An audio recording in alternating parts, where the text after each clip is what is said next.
But circling back to the issue of the all-important bilateral trade agreement, interim framework talks underway. Joining us now to discuss this further is with us Mark Linscott, former assistant U.S. trade representative.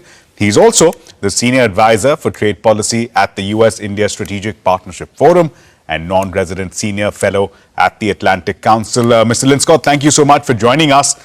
Let me begin by talking, of course, about the elephant in the room, Section 301. That's been the big talking point this week. Now, what Indian negotiators are scratching with, and of course this was also seconded by the Atlantic Council report that we were citing, that the pain that India could potentially be looking at is somewhere in the vicinity of $12 billion. Now, if that goes through, the Indian negotiators, I'm assuming, find themselves scratching their heads how to sign off on a deal when potential additional tariffs are looming large.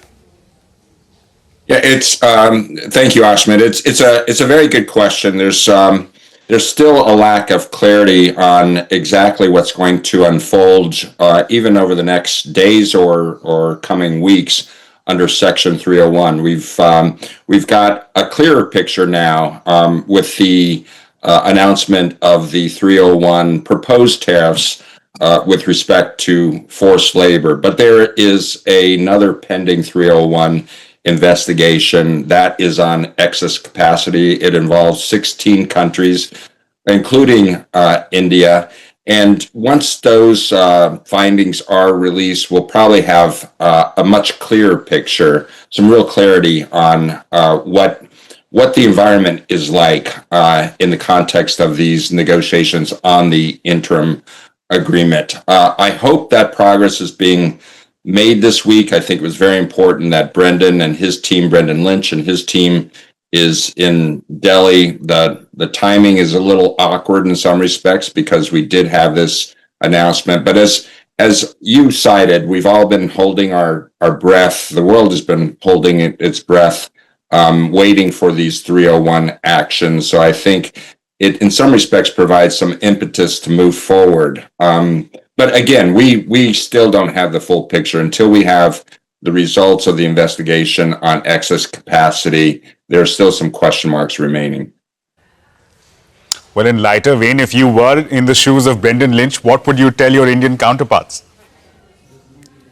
Frankly, it's difficult to put me in the shoes of Brendan Lynch. We did work very closely together when I was the assistant USTR. In fact, he was my deputy in Washington for a period of time, and he's a seasoned, very savvy negotiator. I think what he is likely saying to his Indian counterparts, this is with the Ministry of Commerce and Industry, is, we've had discussions about this over the last months. I think that there's been a very transparent discussion between the two sides on the 301 actions, what to expect. And I think also conveying the view that the sooner the better to get the interim agreement done. That was established at a rate of 18%. That's what Prime Minister Modi and President Trump agreed to on February 2nd. That's what was reflected on February 6th in the framework for the interim agreement. So, I think that he is saying, let's focus on that. Let's get it done. You will then have much more certainty on a specific rate at 18%. I just have one more question on Section 301 investigations. How much wiggle room, how much flexibility does the USTR have with respect to these ongoing investigations?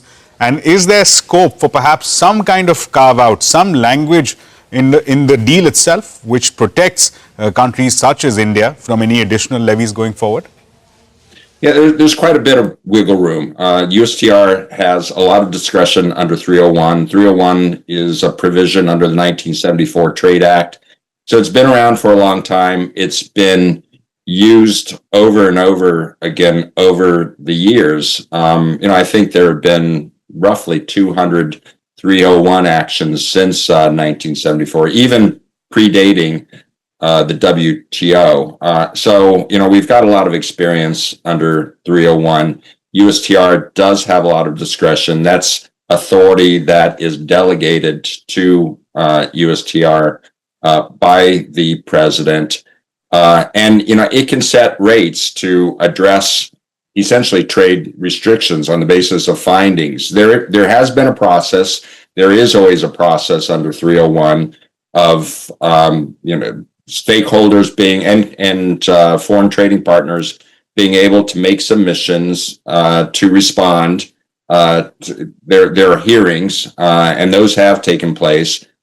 So there is a process, but USTR has lots of wiggle room, which I think is important in the context of negotiations. USTR can strike a deal and you know, lower those rates you know, as soon as a deal is struck.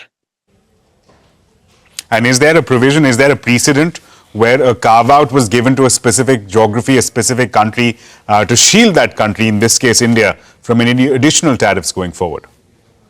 Well, I think that is, that's a very difficult question. It's complicated, and I can certainly understand that the Indian side, the Modi administration, specifically the Ministry of Commerce and Industry, is pressing on that issue. What guarantees do we have in the future if we conclude this interim agreement and we have provisions on, you know, commitments that the Indian side is making, commitments that the United States side is making, you know, an overall tariff rate by the United States of 18%, you know, with transitions and exceptions. There will be plenty of exceptions to that. But what is the guarantee looking ahead to the future with respect to, you know, additional 301 actions? I mean, there was one that was just launched the other day against Vietnam on intellectual property rights. Might there be future threats of 301s? There are pending Section 232 actions that have still not been concluded. So I think the Indian side really wants some ironclad commitments on what does the future look like if we strike this agreement now. Sure. Mr. Linscott, speaking previously to you, you've spoken about how there's a drop-dead date. You've identified that as July end. What happens if the two sides don't reach an interim deal by that time? Yeah, July 24th is the drop-dead date, in the sense that the temporary duties that are now in place at 10% across the board, involving essentially the world, that 10% duty will expire. And it's always been anticipated that Section 301 tariffs will replace that 10% duty that's in place. We now have one piece of the puzzle. That's the results on the forced labor 301, and that's 12.5% for 54 countries, I think, or 50 countries, 10% for a handful of others. So that's one piece of the puzzle. The other piece of the puzzle for 16 countries, including India, is the excess capacity 301. So if that rate is, you know, is relatively high, we could have a situation in which under 301, with no interim agreement, India is facing a much higher tariff rate.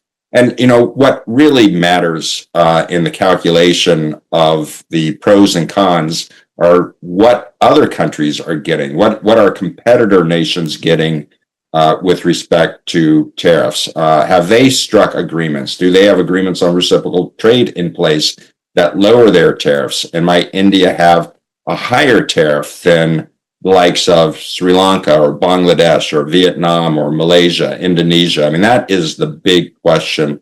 So we could have a situation, if there is no interim agreement on July 24th, in which India is facing a much higher tariff than those other countries. But I'm bullish. I am quite hopeful, optimistic that they will strike this agreement well before that date. Just have a couple more questions, Mr. Linscott. Agriculture has been a sticky point between the two sides. Now, in the days and the weeks building up to this latest delegation visit, we've seen a lot of bonhomie between the leaders of two sides, pleasant words being exchanged, pleasantries being exchanged between the two sides. We've seen also talks about greater alliances, greater overlaps when it comes to areas such as technology, semiconductor, nuclear, energy. Do you think all of that will offset any concerns that Washington might have had on agriculture? First of all, I think that the two countries and the two leaders clearly want this agreement to get done. We had Secretary Rubio just there in India, 4-day visit. I mean, that says a lot. That's quite unprecedented, and I think it set a very positive tenor to where the relationship is now, and it was made explicit that both sides want to get this agreement done. So that is, I think, real reason for optimism. This is the last stage of the negotiation for this interim agreement. It's always the hardest stage of a negotiation. Those last few issues that need to be resolved, gaps that need to be bridged, efforts at creativity and compromises to find solutions. I mean, that's always hard. Specifically on agriculture, I think that the United States, the U.S. delegation has a good appreciation of some of the sensitivities in India. I think they've taken off the table the most sensitive issues. I think those, the most sensitive agriculture issues are kicked down the road.